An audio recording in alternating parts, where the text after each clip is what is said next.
ఈరోజు ఒక చిన్న పిల్లవాడు తన ఇష్టమైన వంట చెయ్యాలని నిర్ణయించుకున్నాడు.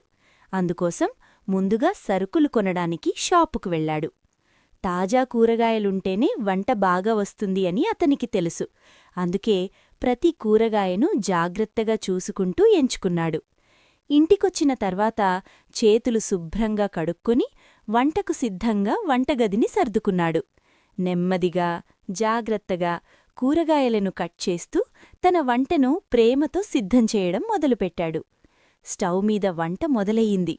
వంటగది అంతా మంచి వాసనతో నిండిపోయింది.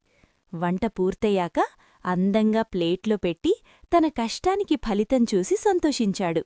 చివరికి తానే చేసిన వంటను రుచి చూస్తూ మనస్ఫూర్తిగా ఆనందించాడు. ప్రయత్నం చేస్తే ప్రతి చిన్న పని కూడా పెద్ద ఆనందంగా మారుతుంది.